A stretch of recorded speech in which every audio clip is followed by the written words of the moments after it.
What's going on, everybody, and welcome to the Other Side of the Firewall podcast. We talk about the latest and greatest in cybersecurity news, as well as we highlight those movers and shakers and glass ceiling breakers, those people of color who've made it to the other side of the proverbial firewall. My name is Ryan Williams, and as always, I'm joined by Shannon Tynes. What's up? What's up? What's going on? So welcome to Wednesday's episode. So Monday, Tuesday are topics. Wednesday is the discussion. Thursdays, Ask a CISSP, where I do interviews with people who are movers and shakers within the industry. And then Fridays, everything else, movies, books, games, all that cool stuff. But without further ado, I give it to Shannon. All right, everybody. So this article is by bleepingcomputer.com, written by Sergey Gatlin. And the title of this one is Microsoft Makes All New Accounts Passwordless by Default. So Ryan has been talking about this on the show for a while now, right? Like the passwordless future.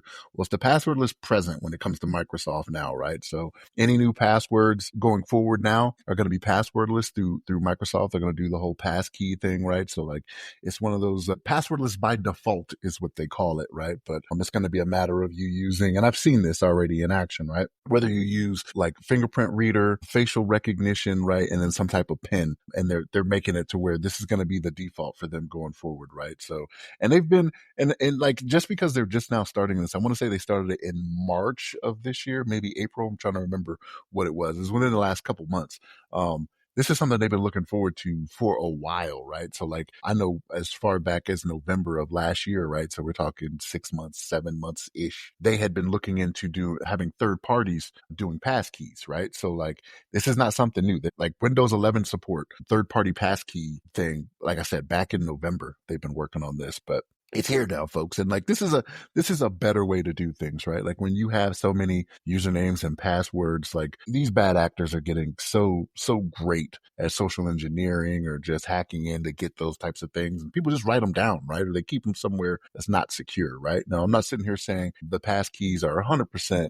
You can't hack them or do whatever, right? But it is definitely harder to get a hold of those, right? Like if you're storing passkeys on your system, right? Like if you're not properly safeguarding your system, right? If somebody gets access to that, there's a possibility out there for it, right? But it's a lot harder the way that those are encrypted on the devices that they're on, right? But yeah, this is the way of the future. And I think it's a good way to go, right? Like there will come a time eventually where we even have to get past this, right? Because it's going to be so prevalent that we're using our fingerprints out there for so many things, right? You just open it up. You open up so many more attack vectors when you do it that way for it to be exploited. But for the here and now, this is definitely the way forward, right? So enrolling, getting the passkey, when you do these Microsoft accounts, they're having you enroll, do the passkey, set your PIN. And even then, you don't have to store it on the device that you're using it on. You can send it to another device if you wish, right? But when you do that, you have to make sure that other device is properly safeguarded as well, right? Because if you lose that, you've lost access to it, right? If you store it somewhere else, it is not stored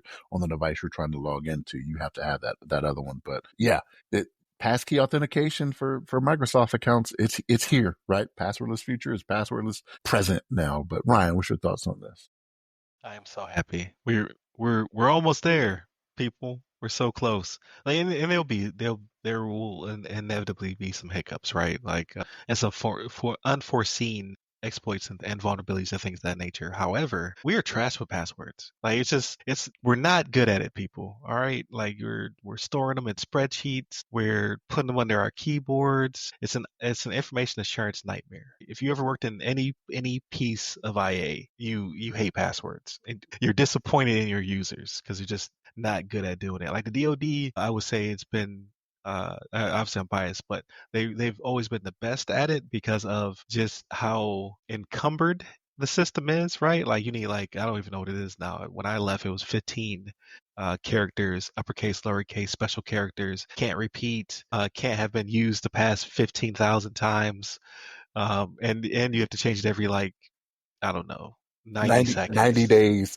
90 seconds. I used to hate it because I was not in the IA shop. I was network guy. But you would have your switch and router login. You would have a system that you used to log into your switch and router. You'd have the TACAX radius servers or whatever you had to log into, and each one of those had a password that was not supposed to write down, and it could not be the same, and it could not be repeated. I used to hate it. Because if you go on a long weekend or you go on a vacation, you absolutely would have to reset all your stuff. Absolutely. I So never, it was rough. I never reset my passwords going into a weekend. Like it'll be one of those things where I'm like, let me get all week. Like if I reset a password to do it new. So sometimes I do them early, right? I won't wait till the last minute. I'll be like, all right, I got 6 days left. Well, that leaves it to where, or 5 days left. I don't want to change it on Friday. So I get used to it all week, right? It's crazy, man. And yes, that is accurate. And like when I do my IA training, I say the same thing, not the same password across all systems, right? Like it's a nightmare. But again, though, even with the DoD, right? They have been, I don't want to say a little ahead of the curve, but they have been a little ahead of the curve, right? The way you log in is you have a PIN and you have a token, right? So it's something you have and something you know. It's multi-factor, right? They've been doing it for a while. So in that aspect, they're ahead of the game. Username and password, yes, they are still used in places. Yeah. And even that, like with the places with some of the systems that are doing username and password, I mean, they're even migrating those to where you have some type of token, some type of PIN, right? That you have to do. So they're coming along. Yeah, yeah. And then what I've seen on the outside now when working with clients and things of that nature, they're all leaning this way also, but it's because of Microsoft's push and Google's push. So when I am granted access to, review continuity plans and things of that nature, like you'd let me into your Google Workspace or your OneDrive situation or whatever, I've had to go through multi-factor authentication. I had to add you to my authenticators. So they're doing a good job, but they're being pushed in that direction, right? Like so the big three, so to speak, has been kind of navigating people. In my head, I envision like a shepherd in their flock, right? Like pushing them into the pen of getting away from passwords, just because there's so many rainbow tables and just archives on the dark web. Like all of our passwords been compromised one way or the other. So let's just get rid of them and go to like you said, pins and biometric. I have not used my thumb outside of the DoD for anything. However, I've been given the option, but I don't have a thumbprint reader, so I'm all about the authenticator apps and the facial recognition and things of that nature. Mine is built into my laptop. So I've been Yeah, doing it for years to where, and like I said, like when it's an option, I'm seeing it and stuff now that it's like, hey, use this. You know what I mean? Even right. Facebook does it now. Really? Okay, yeah, I didn't know that. Yeah, I would have to buy like a third party something or other because it's not built into any of my devices. But everybody has a camera, everybody has a phone. In general, and these are all generalities, right? Not every single person, but billions of people have these devices. So it pretty much works out for most. And again, like people will forget. Well, not us, but not the olds, but younger people will forget that passwords were even a thing. Like they'll bring them back to say they're cool. Did you know you could put in words to log into things? Like, so it will become a relic of the past fairly soon.